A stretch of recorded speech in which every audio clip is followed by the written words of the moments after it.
Hello, good morning and welcome everyone. So in the last class, we were looking at Maths 2 quadrilaterals. We are going to take a quick recap first and then begin with practice set 5.5. So first, basic definition of quadrilateral. It's a closed four-sided figure. Okay. And there are these different types of quadrilaterals which we are studying for class 9th. So firstly, they are divided into two groups or two categories, that is parallelograms and trapezoids. Parallelograms can be said to be quadrilaterals with two pairs of parallel sides, and trapezoids, they have only one pair of parallel sides. Next, in the categorization of parallelograms, we see there are rectangle, rhombuses, and squares. Rectangle has four right sides, right? Four right angles, and the opposite sides, they are equal. Whereas for rhombus, we can say all the sides, they are equal, right? And square, it has all the four sides equal, all the four angles are 90 degrees. The flowchart is very important because there can be tricky true or false statements on like related. If I will just give an example, like is rectangle a square, or is square a parallelogram? Can we call rhombus a parallelogram? These type of questions. Okay, so square is everything. Square is a rectangle, square is a rhombus, square is a parallelogram. Okay, likewise rectangle is a parallelogram, but rectangle is not a square. So you should be able to give reason if it is true or false. Okay, next we see the properties of parallelograms. So these are the four properties, very basic properties of parallelogram. First is adjacent angles of parallelogram are supplementary. Supplementary means the sum of the nearby angles is 180 degrees. Okay, so a plus b, b plus c, c plus d, and d plus a. So we get four set of adjacent angles, and they are supplementary. That is, the sum of these angles is 180 degrees. Then we see the opposite angles, they are equal. Likewise, the opposite sides are also equal. Okay, so two set or two pairs of opposite angles and opposite sides, they are equal or congruent. And lastly, the diagonals of a parallelogram, they bisect each other. Bisect means they break each other into two equal parts. They divide each other into two equal parts, like that. Next, we saw how to prove that a given quadrilateral is a parallelogram. So on the basis of these four properties, we can say that yes, the given quadrilateral is a parallelogram. So the first property is, or the first rule is, a quadrilateral is a parallelogram if its opposite sides are congruent. So this one, you see the opposite sides are congruent. So we say that yes, it's a parallelogram. Likewise, you can see here for the second one, in this figure, in this quadrilateral, we see that the opposite angles, they are congruent. So if the opposite angles are congruent, then it's a parallelogram. Likewise, if the diagonals bisect each other, then also it's a parallelogram. And lastly, if one pair of opposite sides is parallel and congruent both, okay, one pair is parallel and congruent both, then we say that it's a parallelogram. So using these four properties, we can prove that any quadrilateral is a parallelogram. Okay, if the quadrilateral satisfies any one of these properties, then we can say yes, it is a parallelogram. Otherwise it would be no, it's not a parallelogram, like that. Next we saw diagonals property or special properties of rectangle, rhombus, and square. So starting first with rectangle, we see that the diagonals of a rectangle are equal. These properties are very important, students, and please look at all of them carefully, because at the end of today's class, we are going to have a quiz. All right, so check what are the special diagonal properties of these quadrilaterals. For rectangle, the diagonals are always equal. And then rhombus, the diagonals, they bisect each other. They are perpendicular bisectors of each other, and they bisect the opposite angles. Okay. So that's the property of rhombus. And finally, square. The diagonals, they are congruent. Square has all the properties of rectangle and rhombus both. So for a square, we can say the diagonals, they are congruent to each other.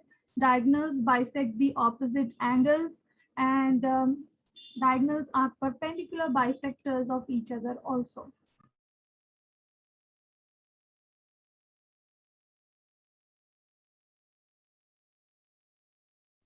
Yeah. Next is trapezium or a trapezoid.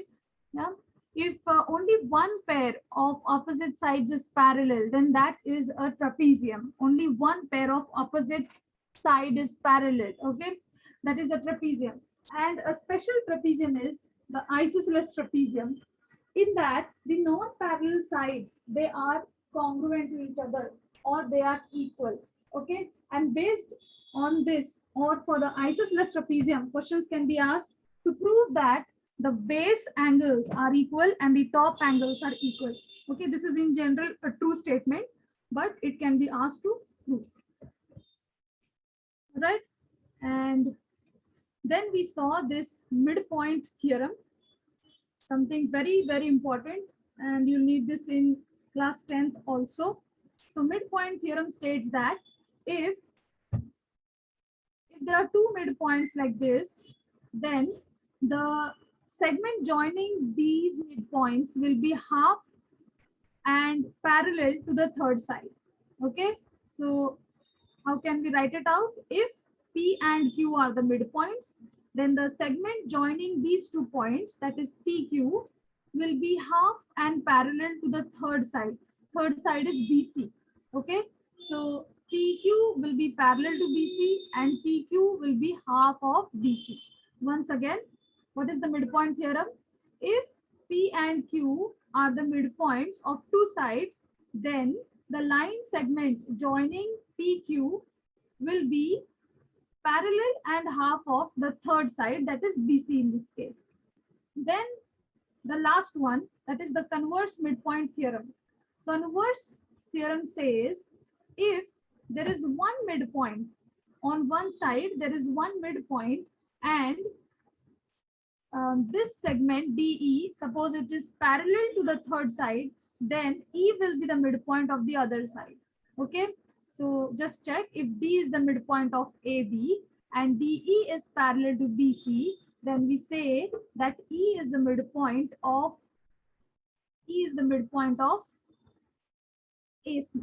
Okay, so converse of midpoint theorem is used to prove that any point is a midpoint of any side. Okay, so if there is a question, prove that so and so point is a midpoint of that side, you should be you should understand that yes, I have to use converse of midpoint theorem.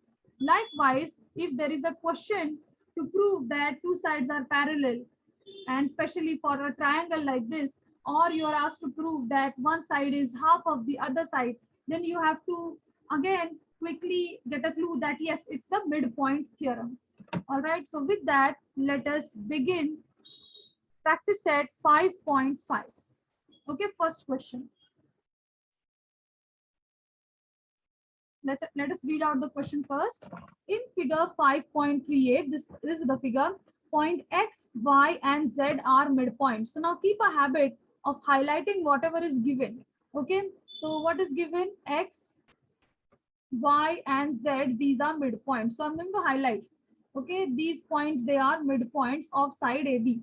Clearly you get a hint over here that we are going to use midpoint theorem. Okay, and then of these particular sides respectively, we are given that AB is 5. So this side AB, this side is 5 centimeter. Likewise, they have given AC is 9 centimeter. This side is 9 centimeters and BC is 11. So this side is 11 centimeters. What are we asked to find? Find the length of XY. XY is this one, then YZ and XZ. Okay, so we have to find the length of these three sides. Okay, so let's get started. How do we begin? We start with writing out the name of triangle. in triangle ABC. So if we are using the midpoint theorem, we have to first tell which two midpoints are we using. So let us start with X and Z. Okay, let us start with X and Z. So you need to mention in triangle ABC, X is the midpoint, or rather you can simply state it like this: X and Y are midpoints of which sides?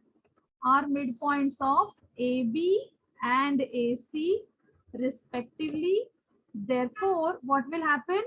XZ will be half of XZ will be half of BC, and XZ will be parallel to BC. Correct? But we don't have to use the parallel property. We just need the half property. Okay? Because we are working on lengths. So XZ will be half of BC. Half of BC. And what is BC? BC is 11 centimeters. So half of 11, that will be 5.5. Thus we have got the length of XZ to be 5.5 centimeters. Okay. Now using any other 2 points, we can find, we have got, so far we have got XZ here. We are done with XZ. So for YZ, we are going to use the points Y and Z. Same strategy, same type of sentences. Again, we can say in triangle ABC, this time let's use Y and Z. Okay, these two are midpoints. So say in triangle ABC, which two are the midpoints? Y and Z are midpoints. Mention the sides. So Y is the midpoint of BC and Z is the midpoint of AC. Mention respectively. Therefore, what can we say? YZ will be half and parallel to third side, which is the third side AB. So YZ or ZY will be half of AB. Getting? So YZ will be equal to half of AB. And we know what is AB in this case. We are given AB equals to 5. So that will be 2.5 centimeters. So here we have got length of YZ equals to 2.5 centimeters. Okay. And next we have to find one more side. Okay, let's find the remaining side. Again, the same process. In triangle, mention the name. In triangle ABC, which two are the midpoints? This time we are going to use X and Y. Okay, so let's join X and Y. Check. XY will be half of AC and XY will be parallel to AC, right? So we say in triangle ABC, we are using X and Y. So X and Y are midpoints. X and Y are midpoints of which sides? X is the midpoint of AB and Y is the midpoint of BC respectively. Therefore, what can we say? XY is equal to XY, the third side or the opposite side, XY is half of AC. And what is AC? We are given that AC is 9. So this will be 4.5 centimeters. So we got length of XY, that is 4.5 centimeters. Okay, that's how we solve this question using the midpoint theorem.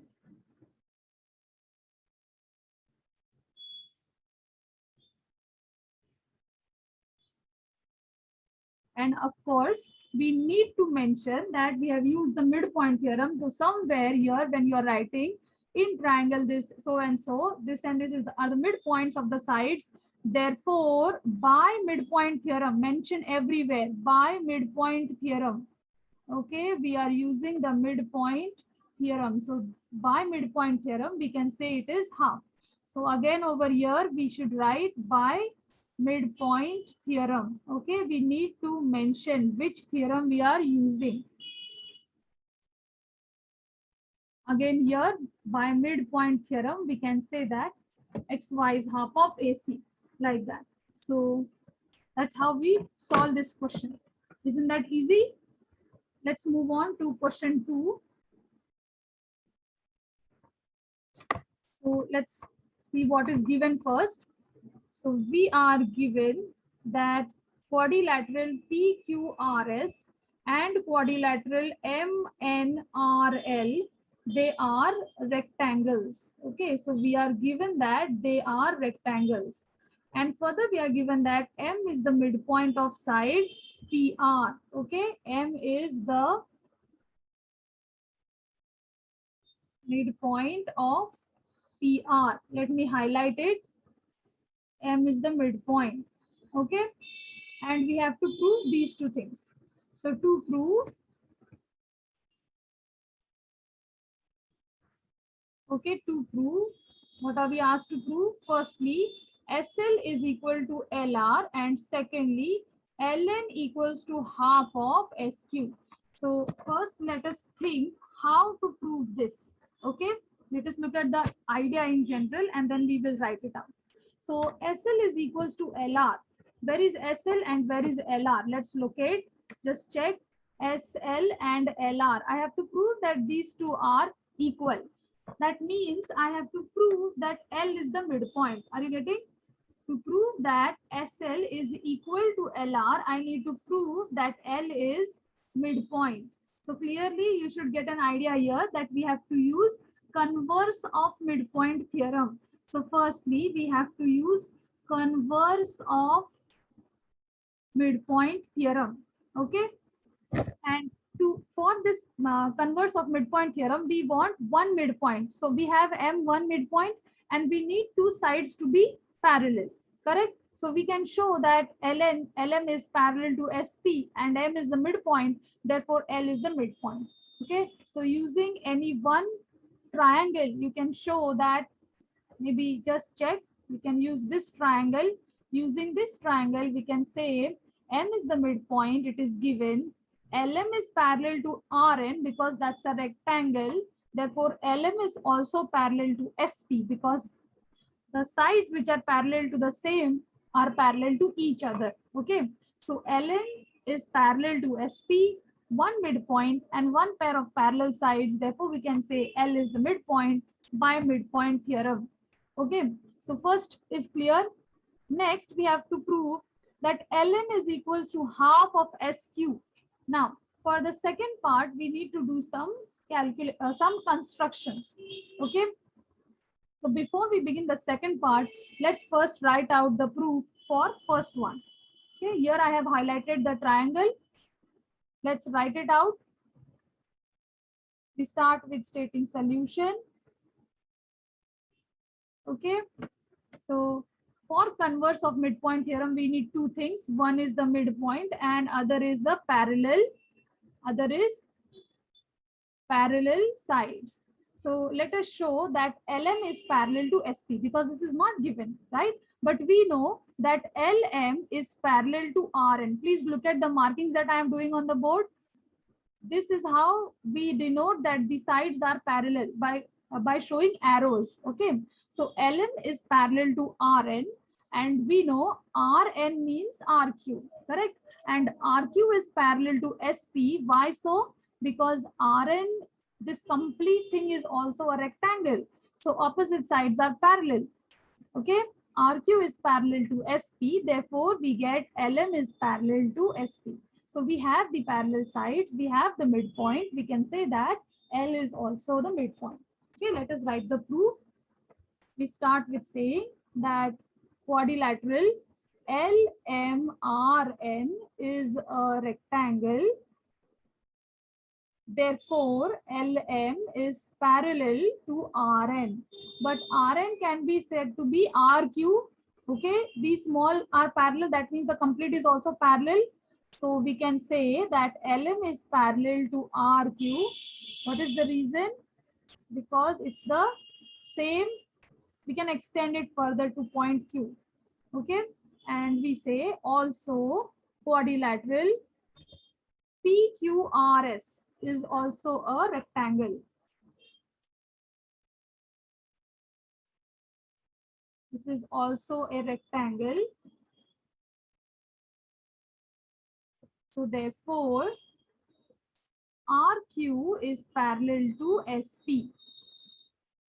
Okay, because opposite sides are parallel. Here also the reason, for every step we should write out the reason.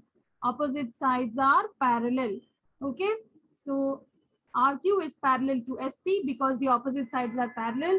So from 1 and from 2 we can say, from 1 and 2, what can we say? Just check.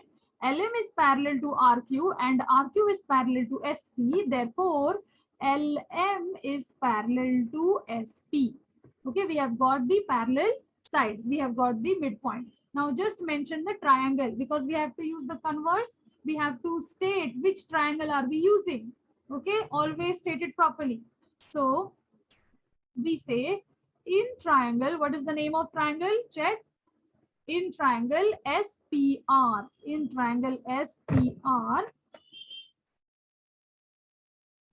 we have LM is parallel to SP and M is the midpoint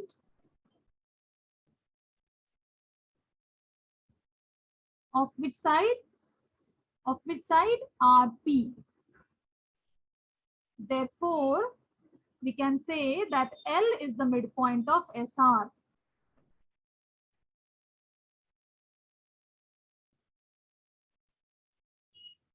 Okay, and what is the reason? By converse of which theorem? Converse of midpoint theorem. Okay, so that completes the first part. Now we have to look at the second part.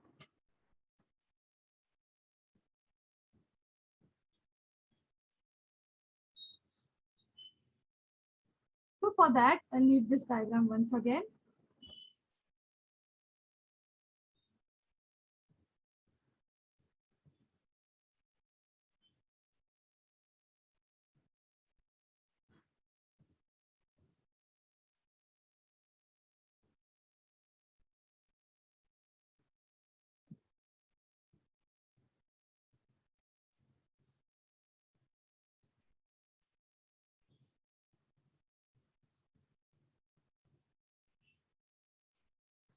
So for the second part, we need some construction. Let us look at some construction. Here I am solving the part B.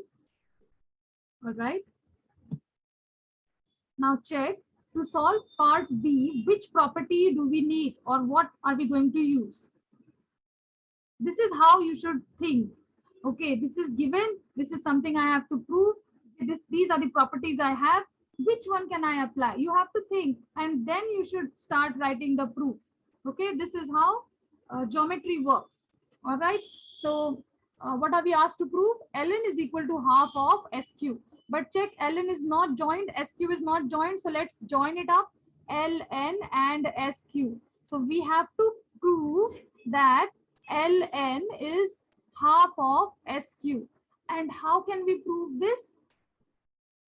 Clearly, half of SQ means we have to use the midpoint theorem. Just now we have proved that L is the midpoint, correct? L is the midpoint. Similarly, we can prove that N is the midpoint. Okay, and by midpoint theorem, we can say that Ln is half of SQ. This is one way of doing it. Okay, this is one way of doing it. Here I can simply say, just now we have proved that L is the midpoint of SR. Similarly,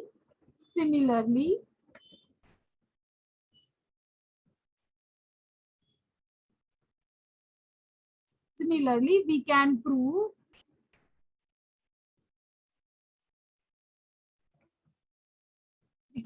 that N is the midpoint.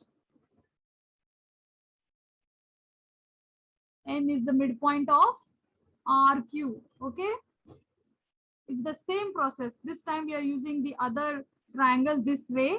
Okay, and we can prove that N is also a midpoint. So if L is the midpoint, N is the midpoint, then we can say that Ln is equal to half of SQ. Okay, by using the midpoint theorem. This is one way. And let us look at the other way of doing it also. So for the other, we can say that this is a rectangle. LMN is a rectangle. And we know that the diagonals, they are equal. So if Ln is one diagonal, we can say that Ln is equal to Rn.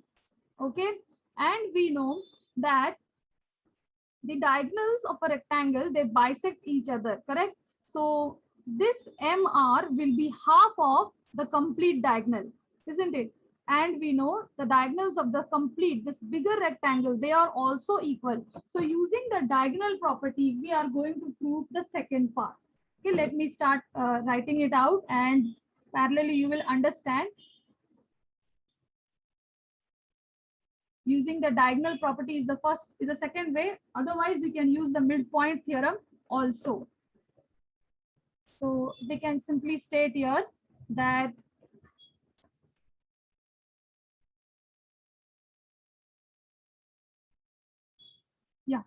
we can state here that quadrilateral LMNR is a rectangle. Therefore, Ln will be equal to Rm. Okay. What is the property? The property is, since diagonals of a rectangle are equal, right? So therefore, we can say that those two diagonals, they are equal. Okay, that is the first step. Same way, we can say that PQRS is a rectangle. Therefore, again, the diagonals are equal. Which are those? Which are those diagonals? Check. One is SQ and other is PR. So we can say SQ is equal to PR. Okay. What is the reason? Because diagonals of rectangle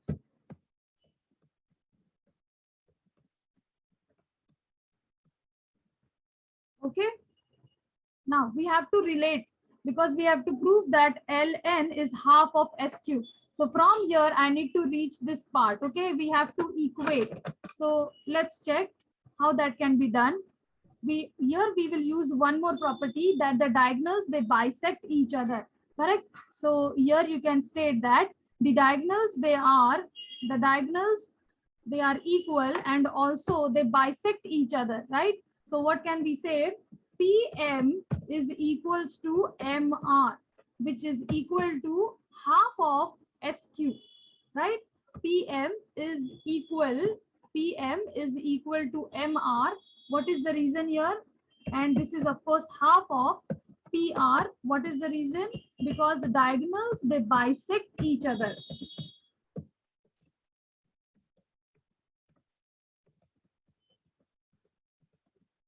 That is how we write it out. And just replacing PR with SQ, what can we say?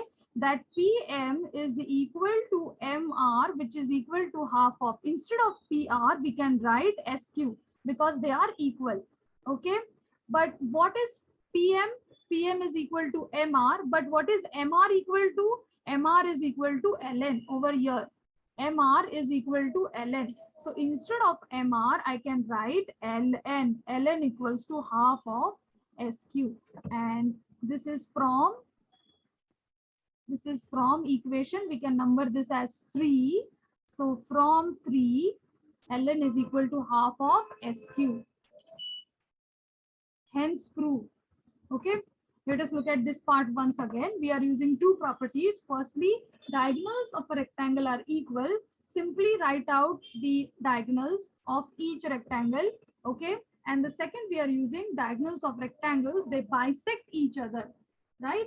And therefore, we can say that PM is equal to MR, and that is half of the complete thing PR. but PR can be replaced with SQ because we have to prove SQ. Okay, in the proof we want SQ.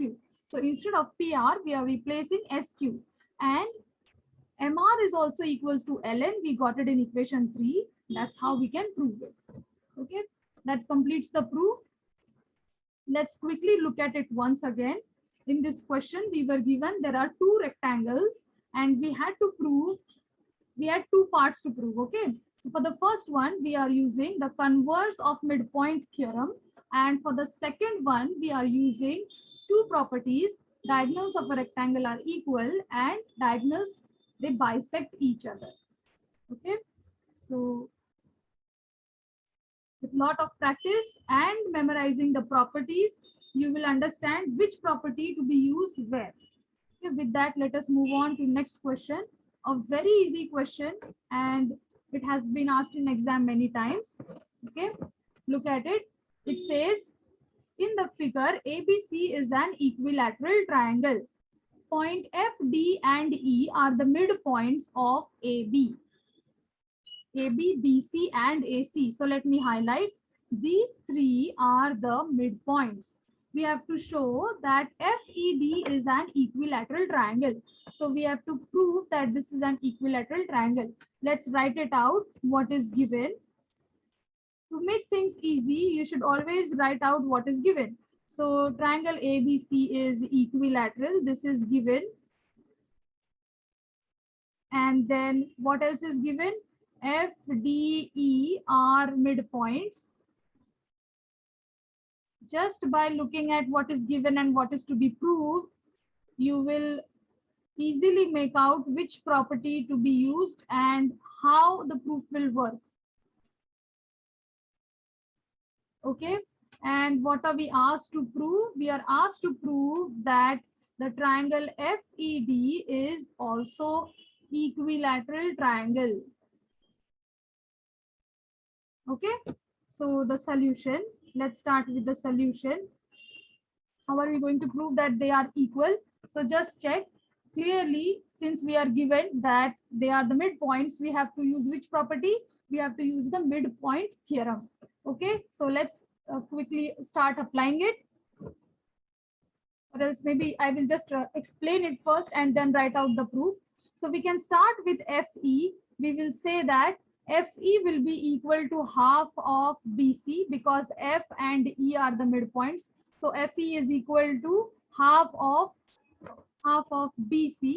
Okay, this is BC. Likewise, we can say that ED is half of AB because D and E are the midpoints. Right, students? DE is equal to half of AB. Likewise, use the third set.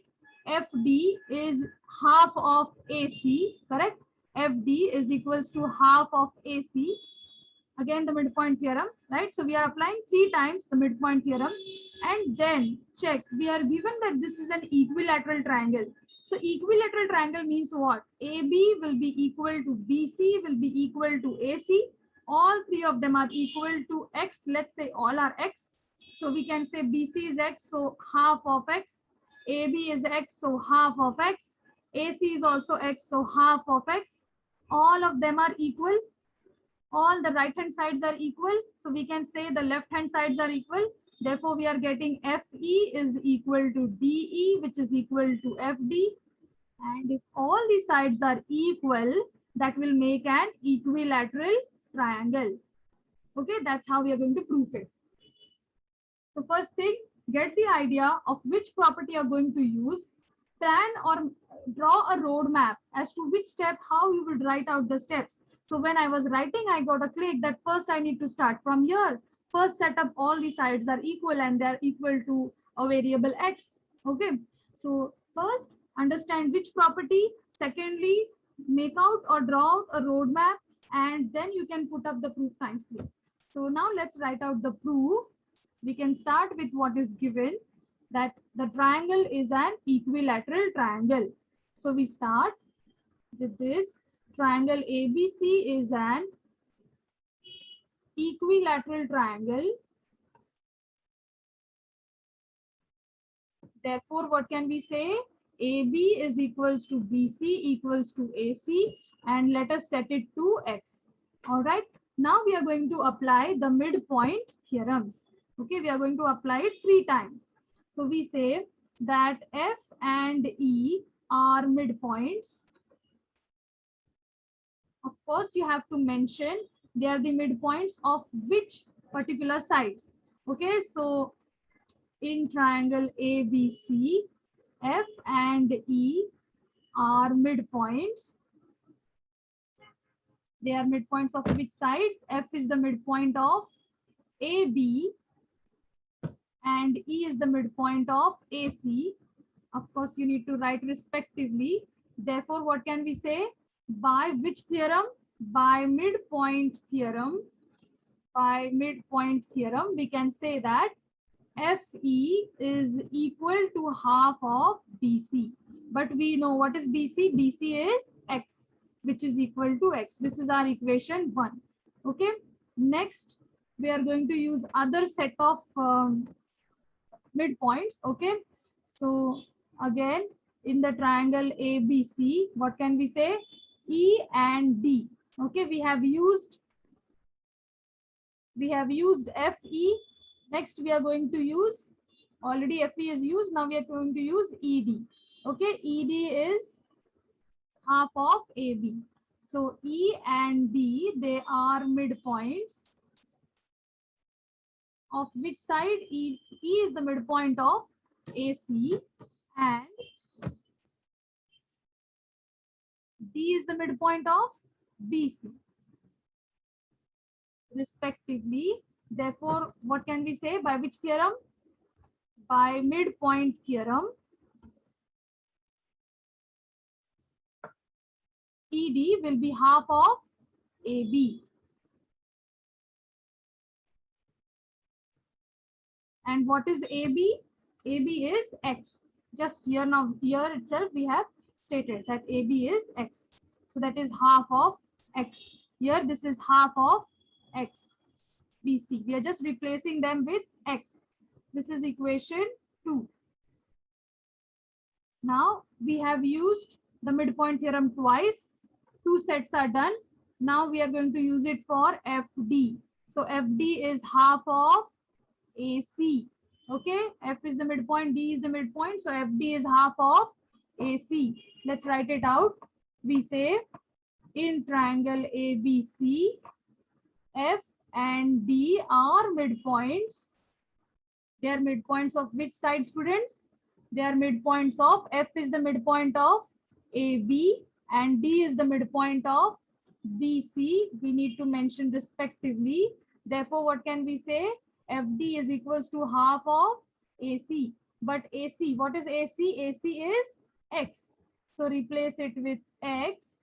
This is our equation 3. Okay. So from 1, 2 and 3, we see that all these sides, they are equal to half of X. Therefore, from 1, 2 and 3, what do we get? FE is equal to ED, which is equals to FD. All sides are equal. Therefore, the triangle FED is, what is it? FED is an equilateral triangle. Hence proved. Okay, that's how you can write out the proof.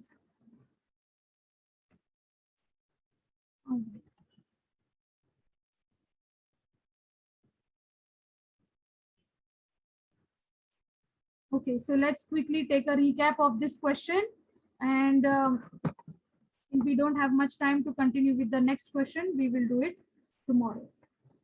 Okay, so what we did here, we have used the equilateral triangle property that all sides are equal, and then the midpoint theorem helped to solve to show that the inner triangle is also an equilateral triangle. Okay, students, so what we did today, we did complete recap of the lesson, and we have worked on practice set 5.5. I